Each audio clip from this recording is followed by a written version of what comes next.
Hello everyone, welcome back once again. And today we are going to take some exercise.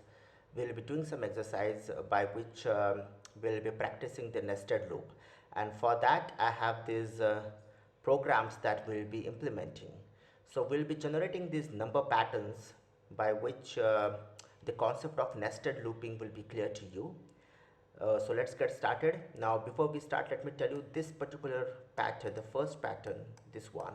Okay, this one I have already taken this pattern. I generated this pattern in one of my on my previous tutorial where I taught about the nested loop.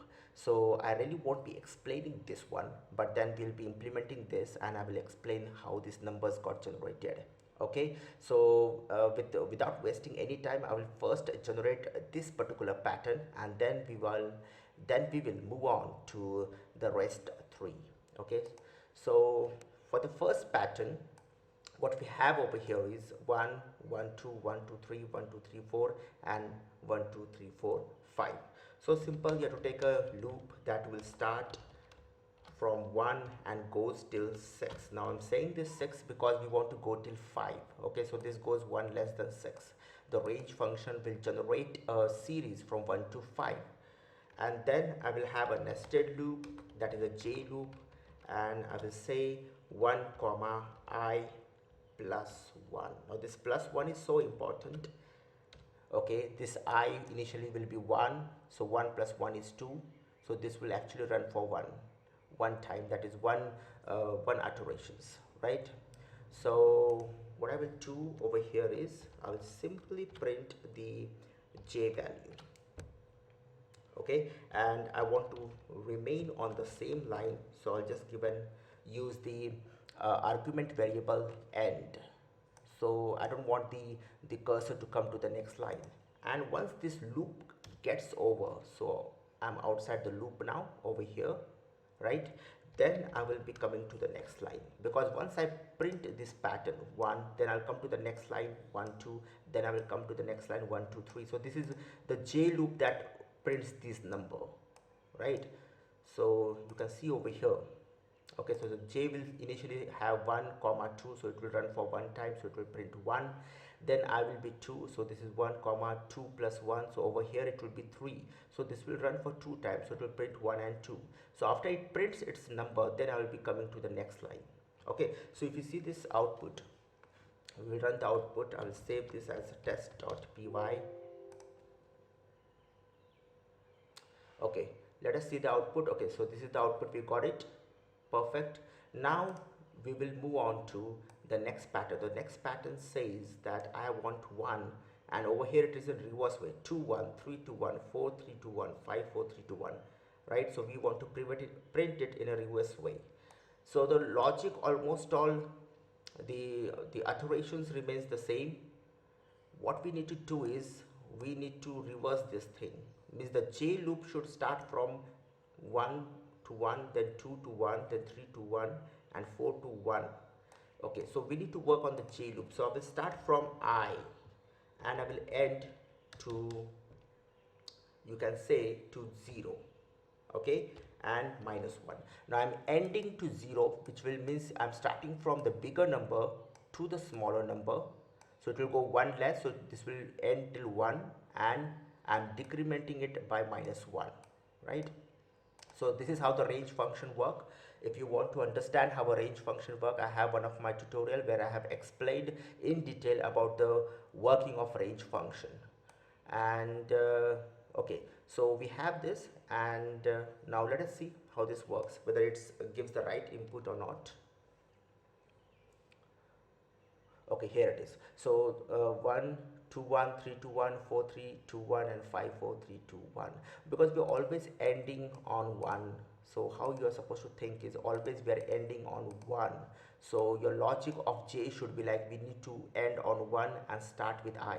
Now how we got this output is initially I is 1, so this is 1 and 0, so it runs for one time, it prints 1. Then the loop gets over, this we come to the next line, and then I becomes 2. Now we start from 2 and we go till 1 by decrementing it by 1. So we have 2 and 1, so the loop runs for 2 times, for 2 and for 1, and then I becomes 3, so this is 3 and 0, so it will go from 3 to 1, so we have this number 3 to 1, then 4 to 1, and so on. So simple, right? Certain just have to, we have to just change certain numbers and we can have this pattern. Now we'll just go back to this. Okay, just a minute, we'll go back to this. Okay, now the third pattern, that is 5 5 4 5 4 3 5 4 3 2 and 5 4 3 2 1. Now this we need to think how we are supposed to generate this number. We need to start from 5, so you can see it always starts from 5, so which means the G loop always will start from 5 and it will end on 4. First it will end on 5 4 3 2 and 1, right? So let us try to generate this pattern. I'll close this one. Let us go to the program. So I have to start from 5, so let us start from 5. So what for that, what I need to do is my I will start from 5 and I will go till 1. Okay, so I need to make certain changes over here. You can see I started I, so I will run from 5 and it will go till 1. So initial first value of I will be 5. Okay, now but even this will probably not work, because we need to always start from 5, right?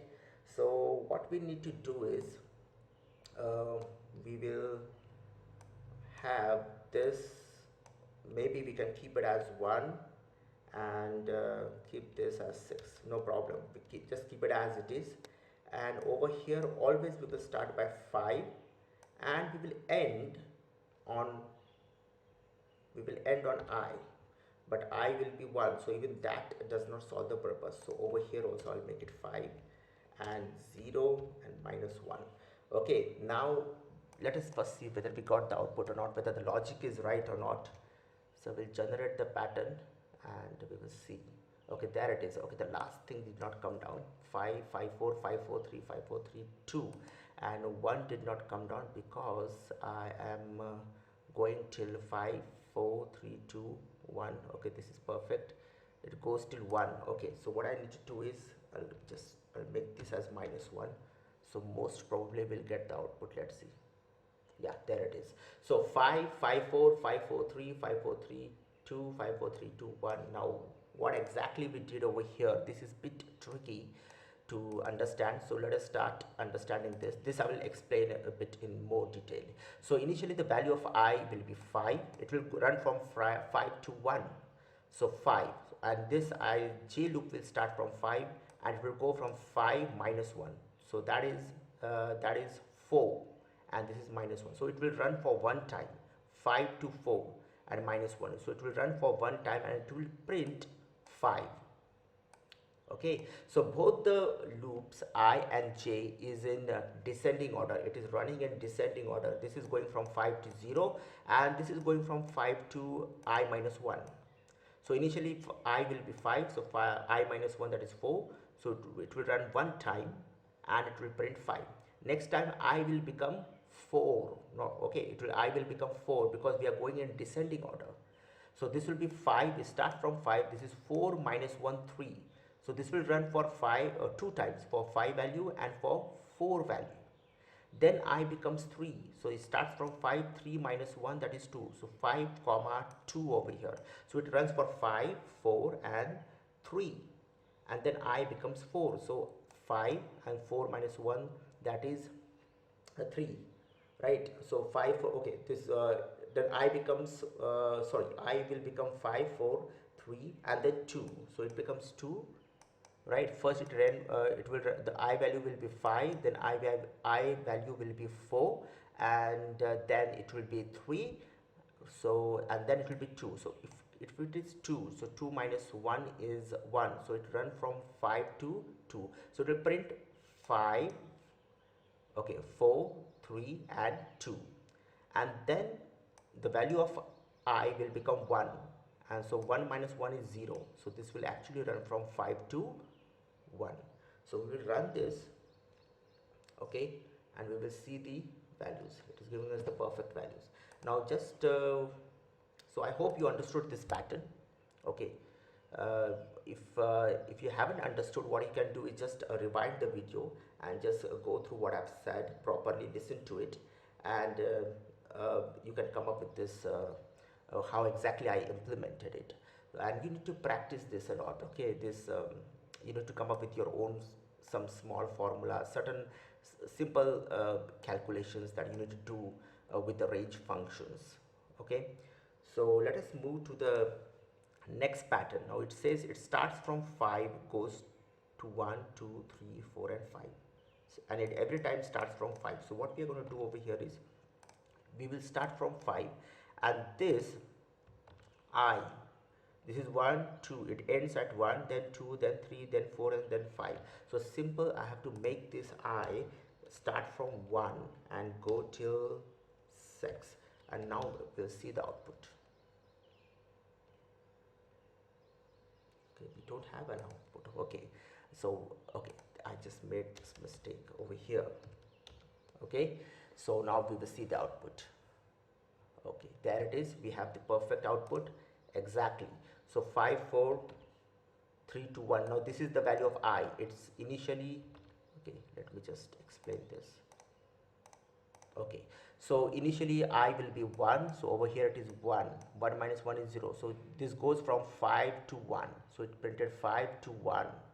Then I will become 2. Now this is, we are not going in descending order, this is an increment ascending order that we are going through. We are going from 1 to 5, right?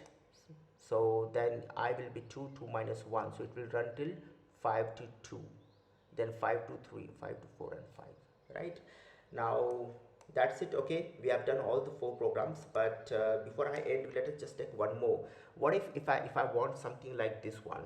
I have a space 1 2 3 4 5, and I say 1 over here, then I have 2 1, okay, or I'll just take 1 2, then I have just a minute, then I have 1 2 3, then I have 1 2 3 4, and then I have 1 2 3 4 5, and this will be okay. Now this by pattern, now this is a different pattern. Why? Because there are some, these are the spaces that we have, so we need to work on the space, right? These are the space. So what we are going to do is for the space we need another loop. For example, I've already implemented this logic, simple as that. I just started with the 1 and I ended with I, you can see over here, okay, and I printed. Okay, I'll just what I will do is I'll just put this under comment. Okay, okay, right, now run this program, and you can see we had this output 1 1 2 1 2 3 1 2 3 4 5. So already we had generated this pattern, but then we need to work on the space, right? So how we going to do this is, okay, I'll just do this +1, it was not giving me 5. Okay, now I have this. Okay, now what we're going to do this for the space, we just need to add one more loop, that is for maybe k in range. So the first time, if you see, I just gave a space of 5 spaces, then 4 space, then 3, then 2, and then 1 space. So the loop should initially, this k loop first should be run for 5 times, then for 4 times, then for 3, then for 2, and then for 1, right? So 5 4 3 2 1. So how I'm going to achieve this is I can start from maybe from 6, or okay, I will start from 5 and I will go till I -1 and -1, that's it, and then I will print a space. Okay, then I print a space and I will need to stay in the same line, so I will use the argument variable end. Now please understand, these two loops are under this for loop, but these two loops are independent loop. It's not like this for loop is under this loop. You can see they are in same indentation, they have the same indentation, you can see over here. So they are independent loops, but these two loops comes under this main for loop. Okay, so let us run this program and see whether we have this output or not. Okay, there it is. So it printed the spaces, right? It printed the spaces. If you want to know whether how it is printing the spaces, what I will do is I'll just rather than giving a space, I will give underscore. Okay, now we will run this program, and now you can see it printed 5 times the underscore, or simply I can give a minus sign, so you will understand it much better. Okay, here it is. So see, 1 2 3 4 5, okay, the minus sign, and then 1, and then 4, then 1 2. Already we had implemented the logic for this. We just added the space to this now, right? So this is how the things work. You need to practice. You need to take there are many other number patterns that you need to practice, so that the concept of loopings will be clear to you. And then we will move on to some complicated programs. We'll take some really interesting one. Okay, so bye for now. So if you have liked my video, do subscribe to my channel. There is a subscribe button in front of you. Click it right away, and after that click on the bell icon so that you can get the regular notifications of my videos. Bye for now.